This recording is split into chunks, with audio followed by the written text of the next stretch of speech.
அனைவருக்கும் வணக்கம். நம்ம நடகணிதம் சேனல்ல முந்தைய ஆண்டுகளில் கேட்கப்பட்ட போட்டித் தேர்வு கணக்குகளை பத்தி பார்த்துட்டு இருக்கோம். அந்த ஒரு சில குரூப் எக்ஸாம்ல கேட்கப்பட்ட மிக முக்கியமான கேள்வி.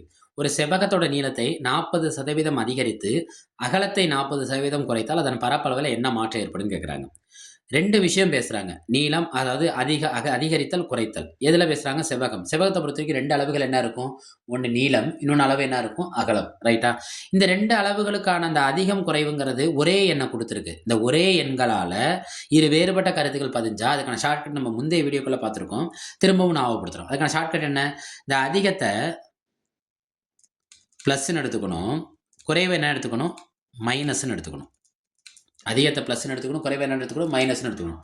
இது 2 வெவ்வேறுக்குரிய பெருக்குன்னா கண்டிப்பாக என்ன சிம்பிள் தான் வரும்? மைனஸ் தான் வரும். இப்போ இதுக்கான ஷார்ட்கட் என்னன்னா, இதை எக்ஸ்ன்னு வச்சுக்கோங்க.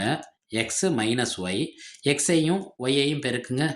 எக்ஸையும் ஒய்யை பெருக்கி அதை எதால் வகுத்தரணும்? 100ஆல் வகுத்தரணும். ஏன்னா இது எதை குறிக்கும்? சதவீதத்தை குறிக்கும். இந்த 2ஐயும் பெருக்குனா கண்டிப்பாக என்ன குறி வரும்னு சொன்னேன்? மைனஸ். பாருங்கள், 40% அதிகரிக்குதான். அப்போ எக்ஸ் 40, 40% குறைகிறதா? மைனஸ் 40. இது 2ஐயும் பெருக்குனா மைனஸ் தான் வரும். 40 பெருக்கல் 40 டிவைடட் பை என்ன போட போகிறோம்? 100.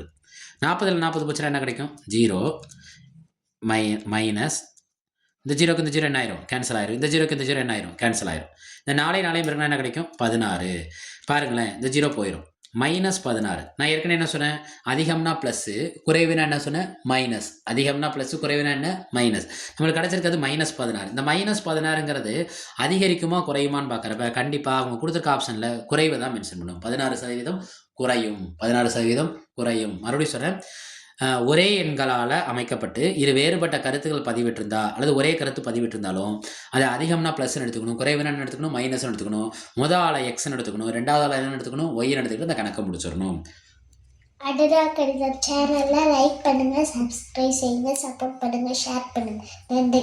நம்ம அடடா கணிதம் சேனலில் போடுற இந்த டிஎன்பிஎஸ்சி கணக்குகள் ஃபுல்லாகவே டிஎன்பிஎஸ்சியின் ஒரு பிளேலிஸ்ட்டில் இருக்குது. அதை பயன்படுத்தி வெற்றி பெற வாழ்த்துக்கள். நன்றி.